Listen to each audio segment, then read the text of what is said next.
کمانا دراصل مشکل ہے، حلال کمانا آسان ہے۔ کہا یہ کیسے؟ میں نے کہا تو یہ دیکھ اس دنیا میں ہیں یا اس تیرے کراچی شہر میں کتنے گٹار بجانے والے موجود ہیں؟ کہتا ہے جنید بھائی بہت تھوڑے۔ میں نے کہا کتنے ستار بجانے والے موجود ہیں؟ کہا جی بہت تھوڑے۔ میں نے کہا کتنا باجا بجانے والے ہیں؟ کہا جی بہت تھوڑے۔ میں نے کہا مجھے یہ بتاؤ کہ یہ باجا بجانا آسان ہے کیا؟ کہا نہیں بہت مشکل ہے۔ میں نے کہا یہ کیا گٹار بجانا آسان ہے؟ کہا نہیں بہت مشکل ہے۔ میں نے کہا تو دیکھ شیطان کیسا چکر دیتا ہے کہ وہ کام جو کہ مشکل ہے وہ سکھاتا ہے ہمیں، اور اس کے ذریعے اس مشکل کام کو کر کے ہم حرام کماتے ہیں۔ میں نے کہا جوا سیکھنا آسان کام نہیں ہے۔ تو کہتا ہے واقعی؟ میں نے کہا سارے مشکل کاموں میں ڈالے گا اور پھر ہم سے کمائی کروائے گا، ٹھیک ہے؟ اس کے برعکس دکان کر کے اس سے کمانا آسان ہے، لیکن یہ چکر بازی کیا کرے گا کہ جب تم اور میں حرام کمانے لگیں گے تو یہ ہمیں یہ نہیں بتائے گا کہ بعد میں ہمارے ساتھ کیا ہونا ہے۔ کہے گا دیکھ کتنے مزے ہیں، گانا گاؤ، سب سنیں گے، تجھے پیسہ ملے گا۔ ہاں؟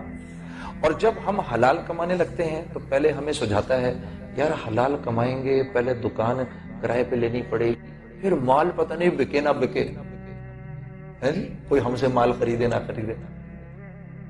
حلال میں ہمیں آگے کی دکھاتا ہے، حرام میں ہمیں ابھی کی دکھاتا ہے۔ ٹھیک کہتا ہے یہ بات تو صحیح ہے بالکل۔ تو میں نے کہا اللہ نے اپنی ذات سے استفادہ ہمارے لیے آسان رکھا ہے۔ تجارت میں اللہ جل شانہ نے برکت رکھی ہے، سود میں اللہ جل شانہ نے بے برکتی رکھی ہے۔ کہتا لیکن مجھے تو نظر آتا ہے جب جنید بھائی مجھے 120 روپے ملتے، میں نے 100 روپے بینک میں رکھے، مجھے 120 روپے مل گئے، یہ تو میرے تو پیسے بڑھ گئے۔ میں نے کہا ہاں پیسے تو بڑھ گئے، آنکھ تو یہی دکھا رہی ہے کہ پیسے بڑھ گئے، لیکن اللہ تیری میری ضرورتیں 140 روپے کی کر دے گا۔ لیکن آپ کہہ رہے ہیں کہ صدقہ دو مال بڑھے گا۔ میں نے کہا ہاں اللہ کے رسول نے قسم کھائی ہے اس بات پر۔ کہا لیکن مجھے تو نظر آ رہا ہے میرے پیسے کم ہو گئے۔ میں نے کہا اللہ تو 20 روپے دے گا نا، تیرے پاس بچیں گے 80، لیکن اللہ ضرورتیں 60 روپے کی کر دیں گے۔ یہ شکلیں تو محتاج ہیں اللہ کی، اسی بات کو تو ماننے کو دل نہیں کرتا۔ تو اللہ کیا بتا رہے ہیں، تم اگر ان شکلوں کو دیکھ کر چلو گے، اپنی تجارت کو دیکھ کر چلو گے، اپنے مال کو دیکھ کر چلو گے، اپنی وزارت اور حکومت کو دیکھ کر چلو گے، تو دین پہ نہیں چل سکتے، پھر دین پہ نہیں چل سکتے۔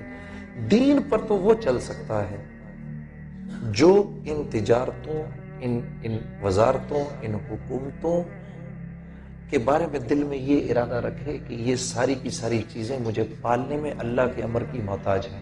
یہ آسانی سے نہیں ہوتا، یہ چیز آسانی سے نہیں ہوتی۔ اس کے لیے تو موت تک نفس اور شیطان سے جھگڑا ہے، لیکن جو اس کو کرتا ہوا نکل گیا وہ اپنی جوانی میں سرسبز و شاداب ہوگا، وہ اپنے بڑھاپے میں سرسبز و شاداب ہوگا، وہ اپنی تجارت میں لوگوں کے بدلنے کا ذریعہ بنے گا، وہ اپنی عمارت میں لوگوں کے بدلنے کا ذریعہ بنے گا۔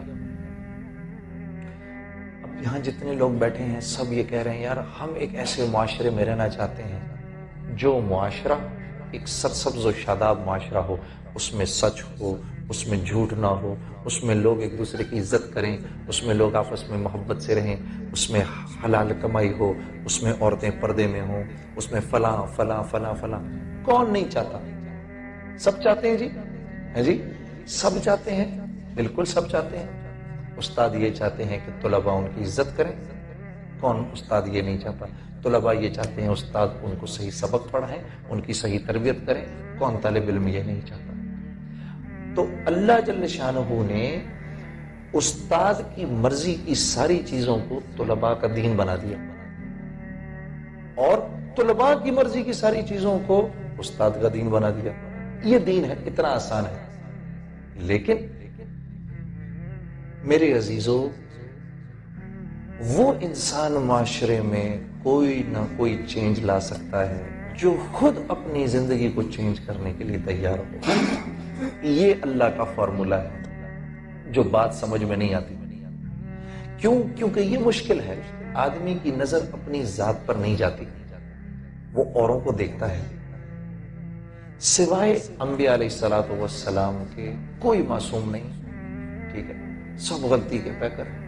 جب ہم ایسے اشارہ کرتے ہیں بھائی تو ٹھیک ہو جا، تو دراصل ہم یہ نہیں دیکھتے کہ یہ 3 انگلیاں میری طرف بھی اشارہ کرتی ہیں. جنید، اس کا ٹھیک ہونا اتنا ضروری نہیں جتنا تیرا ٹھیک ہونا ضروری ہے. تو جب آپ اپنی ذات کو ٹھیک ہونے کے لیے، آپ اپنی ذات کی تربیت کے لیے اپنے آپ کو پیش کریں گے، تب اللہ جل شانہ آپ کو اوروں کی ہدایت کا ذریعہ بنائیں گے. یہ ایسے ہی ہے کہ یہاں کالج میں آپ لوگوں نے اپنے آپ کو پیرامیڈکس کے سبجیکٹ میں ٹریننگ کے لیے پیش کیا ہے. اب جب یہ ٹریننگ کمپلیٹ ہوگی تو اللہ جل شانہ آپ کو اوروں کی تکلیف کے دور ہونے کا ذریعہ بنائیں گے. یا میں اگر باہر ہی کھڑا ہو جاؤں ڈاکٹر بنے بغیر، میں لوگوں سے کہوں بھی میں تمہارے مرض کا علاج کرتا ہوں، تو میں کیا مرض کا علاج کر سکوں گا؟ نہیں کر سکوں گا.